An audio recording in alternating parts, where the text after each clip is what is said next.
Praise the lord. యేసుక్రీస్తు పరిశుద్ధమైన దేవుని నామ పేరిట ప్రియులారా, యేసయ్య ఘననామానికి మహిమ మీ అందరికి కూడా వందనాలు తెలియజేస్తూ, ఈ దినమందు ఒక శ్రేష్టమైనటువంటి సందేశాన్ని తెలియచేయాలని ఆశతో ఉన్నాను. ఆ సందేశాన్ని తెలియజేస్తాను. దేవుని బిడ్డలైన ప్రతి ఒక్కరు విని దేవుని ఆశీర్వాదం పొందవలసిందిగా ప్రభు పేరిట మనవి చేస్తూ ఉన్నాను. అలాగనే ఈ హోలీ పెంటికోస్ట్ అనిల్ అనే ఛానల్ని ప్రతి ఒక్కరు కూడా సబ్స్క్రైబ్ చేసి, షేర్ చేసి, లైక్ చేయవలసిందిగా ప్రేమపూర్వకంగా కోరుకుంటూ ఉన్నాను. దేవునికి స్తోత్రం కలుగును గాక. ఆమేన్. సమయములో మీకు తెలియజేస్తానన్నటువంటి వాక్య సందేశం ఏమంటే, దేవుని వాక్యములో ఆదికాండం 2వ అధ్యాయంలో 7వ వచనంలో రాయబడిన వాక్య భాగాన్ని ఒకసారి చదివి వినిపిస్తాను. మీరు కూడా ఈ ఛానల్ చూస్తున్న దైవ బిడ్డలైన మీరందరూ కూడా ఒకసారి ఈ గ్రంథాన్ని మీరు చూడండి. 7వ వచనంలో 2వ అధ్యాయం ఆదికాండం 7వ వచనంలో రాయబడిన వాక్యాన్ని చదువుకుందాం. దేవుడైన యెహోవా నేల మంటితో నరుని నిర్మించి వాని నాసిక రంధ్రములలో జీవవాయువును వదగా నరుడు జీవాత్మాయను అని పరిశుద్ధ గ్రంథమైన బైబిల్లో ఇంత ఆశ్చర్యంగా, అద్భుతంగా దేవుని వాక్యము రాయబడి ఉంది. అయితే మనము అనేక మంది శాస్త్రవేత్తలు సైన్స్ పరంగా చూసినప్పుడు చాలామంది మానవుని యొక్క నిర్మాణం ఇంకొక విధంగా మాట్లాడుతుంటారు. జంతువుల నుంచి లేక కోతు నుంచి రకరకాలుగా అనేక మంది మాట్లాడుతుంటారు.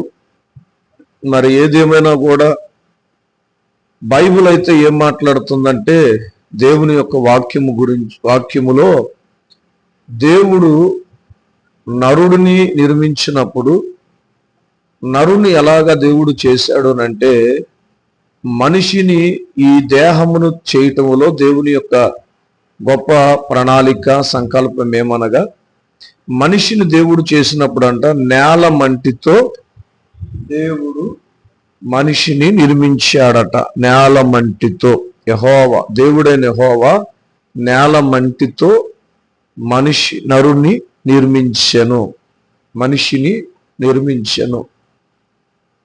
కాబట్టి దేవుని బిడ్డలారా, జాగ్రత్తగా ఈ వాక్యాన్ని గమనించండి. మనకి ఈ వాక్యంలో చాలా విషయాలు మనం తెలుసుకోవచ్చు. బైబిల్ చెప్తున్న మానవ నిర్మాణం గురించినటువంటి విషయాలు నమ్మసౌక్యమైనవి, యథార్థమైనవి, పవిత్రమైనవి. ఎందుకనంటే ఇవి ఆధారాలతో కూడినటువంటి విషయాలు. అందుకనే ఈ వాక్య భాగాలని మనం నమ్మటానికి 100% అవి నమ్మసౌక్యమైనటువంటి సంగతులు. దేవుడు మనిషి నిర్మాణములో తీసుకున్న ఆ గొప్ప ప్రణాళిక, మొదటిగా నేల మంటిని, అదే అవసరమైనటువంటి ఈ శరీర భాగాన్ని నిర్మించడానికి ఏ మట్టి అవసరమో దాన్ని దేవుడు తీసుకొని దాని ద్వారా నరు నిర్మించాడు. కనుక మనం గుర్తించాలి దేవుని వాక్యాన్ని బట్టి. ఎందుకనంటే చాలా వాక్యాల్లో కూడా చెప్పబడుతుంది. మనం ఒకసారి ఆదికాండములోనే 3వ అధ్యాయం 19వ వచనంలో దేవుడు మొదటి మానవుడైన ఆదాముతో మాట్లాడుతున్నప్పుడు అంటాడు, నీవు నేలకు తిరిగి చేరు వరకు నీ ముఖము చెమట కార్చి ఆహారం తిందువు, ఎలయనగా నేల నుండి నువ్వు తీయబడితివి, నీవు మన్నే గనుక తిరిగి మన్నైపోదువని చెప్పాను. కనుక చూడండి, మనిషి చనిపోయినాక దేవుడు ఏదైతే చెప్పాడో అది జరుగుతున్నది. దేవుడు చెప్పింది జరుగుతున్నది.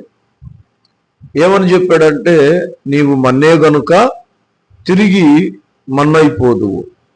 నీవు మట్టిలో కలిసిపోయే వరకు నీ ముఖపు చెమట కార్చి నువ్వు కష్టపడి నీవు ఆహారం సంపాదించుకొని తింటావు.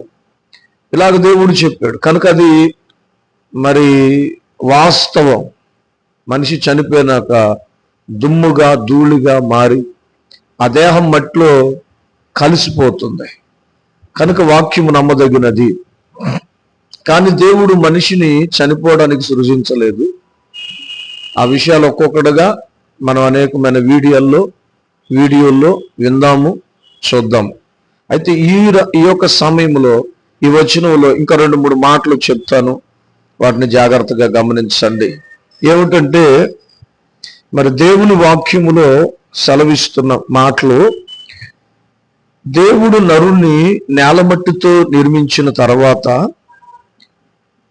ఆ నరుని నాసిక రంధ్రములో జీవవాయువును వదగా నరుడు జీవాత్మాయను. నాసిక రంధ్రము అంటే ముక్కు. ఈ ముక్కులో దేవుడు ఏం ఊదాడని బైబిల్లో రాయబడిందంటే జీవవాయువును. ఈ ముక్కు రంధ్రాలలో దేవుడు జీవవాయువును ఊదాడంట. సో జీవవాయువు కదా, వాయువులు ఎన్నో ఉన్నాయి, గాలులు అనేక రకాలుగా ఉన్నాయి. కానీ దేవుడు ఊదినటువంటి గాలి జీవమునకైన గాలి మనిషి యొక్క ముక్కు రంధ్రాలలో, నాసిక రంధ్రాలలో దేవుడు జీవవాయువును ఊదాడని బైబిల్ చెప్తుంది. ఎంత నమ్మసౌఖ్యం అండి, గొప్ప విషయాలు కదా. ఎంత ఆధారాలతో ఉందో దేవునికి స్తోత్రం. ఎంత చక్కగా మరి చక్కని ఆధారం ఇది, చక్కని విశ్వాసం ఇది. ఆ తర్వాత నరుడు జీవాత్మాయను. ఈ శరీరము దేవుడు మట్టితో నరుని నిర్మించినప్పుడు ఆ మనిషిలో, ఆ శరీరములో కదలిక లేదు, ప్రాణము లేదు, వాయువు వదల దేవుడు ఇంకా జీవాత్మను వదలేదు. వదక మునుపు అది బొమ్మగా ఉండిపోయింది. కానీ దేవుడు ఎప్పుడైతే నాసిక రంధ్రములో జీవవాయువును ఊదాడట. అందుకని చూడండి, ఎప్పుడైతే మనిషి జీవితములో ఈ ముక్కు అనగా మరి నోరు ఎలాగైతే ఊపిరి ఆగిపోద్దో, అప్పుడు ఇక నాసిక రంధ్రములలో వాయువు తీసుకొనబడదు. వాయువు విడిచిపెట్టబడినాక, ఈ జీవాత్మ మనిషి దేహాన్ని విడిచినాక ఇక మనకి జీవశ్వాసలు జరగవు. కనుక మానవుని నిర్మాణ రీతిని గమనించినప్పుడు బైబిల్ ఎంత స్పష్టంగా మాట్లాడుతుందో మనిషి జీవితం కూడా అలాగనే ఉంది. కనుక ఇది నమ్మసౌఖ్యమైనది. ఇంకా కొన్ని వాక్యాలు వింటుంటే నరుడు జీవాత్మాయను కదా, నరుడు ఏమయ్యానంటే జీవాత్మాయను. ఈ ఆత్మ ఉన్నంత వరకే ప్రియదేవుని బిడ్డ నీ శరీరము కదలికలు కలిగి ఉంటుంది. ఈ ఆత్మ ఉన్నంత వరకే నీ శరీరము నడుస్తుంది, కూర్చుంటుంది, లెగుస్తుంది, అన్ని చేస్తుంది. కానీ ఈ ఆత్మ ఏం చేయబడుతుందంటే ఒక రోజున దేవుని యొద్దకు పిలువబడుతుంది. అది పిలువబడినప్పుడు ఇక నీ శరీరం పనిచేయదు. మన్నైనది వెనకటి వలె మట్టిలో కలిసిపోద్ది.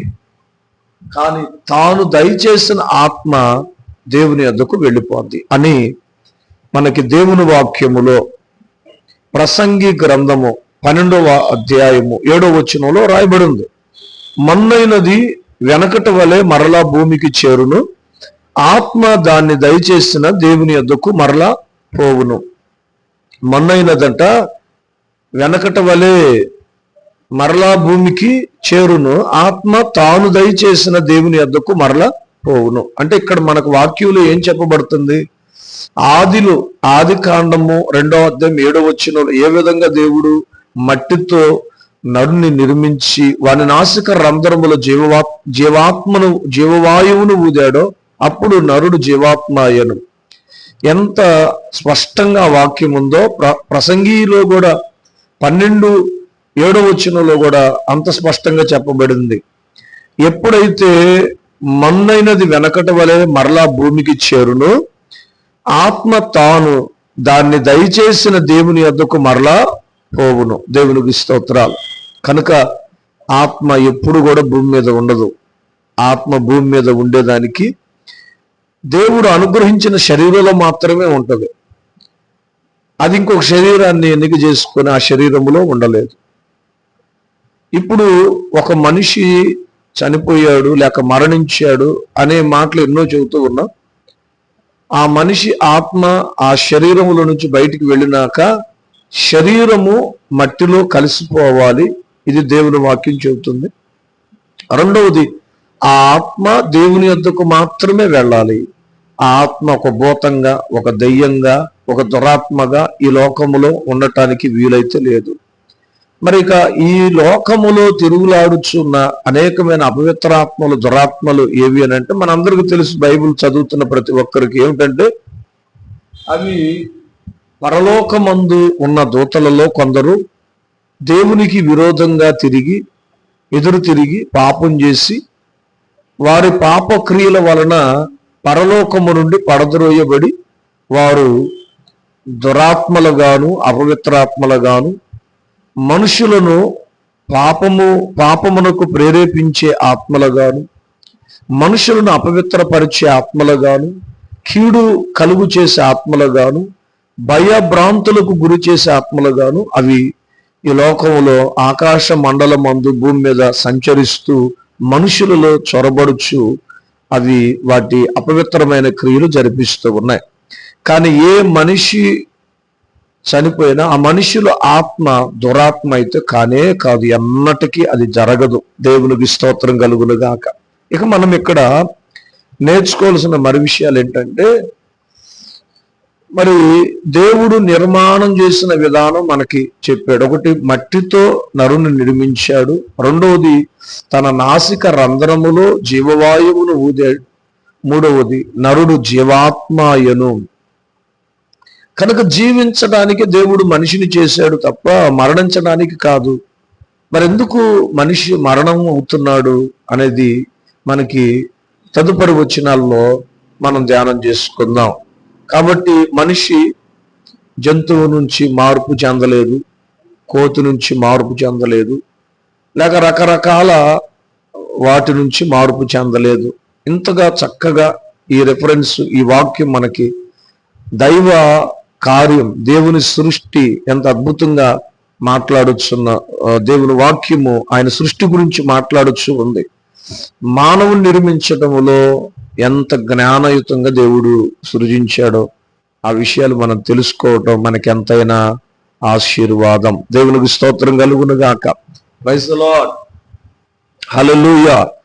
కాబట్టి ఈ విషయమును మరొకసారి అందరూ బైబిల్ గ్రంథాన్ని చదివి మీరు ఇంకా ఎక్కువగా తెలుసుకోండి. ముఖ్యంగా మనం గమనించాల్సినటువంటి మరొక విషయం ఏంటంటే, ప్రియులారా, మనిషిని దేవుడు మట్టితో చేసి మనిషి యొక్క నాసిక రంధ్రములలో జీవవాయువును ఊదాడు. అయితే మరొక విషయం ఏంటంటే, జీవవాయువును ఊదాడు, మనిషిలో జీవవాయువు అనేటువంటిది జీవాత్మగా మారింది. మనిషిలో ఆత్మ ఉన్నాడు, దేవుడు పెట్టిన ఆత్మ ఉన్నాడు. ఆ ఆత్మ జీవింపజేసే ఆత్మ అని మనం అర్థం చేసుకుంటాం. కానీ ఒక విషయం గమనించండి, దేవుడు జంతువులను సృజించినప్పుడు జంతువులు భూమి వాటి వాటి జాతుల ప్రకారం, వాటి యొక్క క్రమముల ప్రకారం భూమి మీద మరి పశువులను సృజించునుగాక, పుట్టించునుగాక అని అంటే పుట్టింది. కానీ మనిషికి తెలియాల్సినటువంటి గొప్ప విషయం ఏంటంటే, అసలు జంతువుకి ఆత్మ లేదు. జంతువులో ప్రాణం, మట్టి, శరీరం ఇదే ఉంది తప్ప ఆత్మ లేదు. కనుక జంతువు నుంచి మనిషి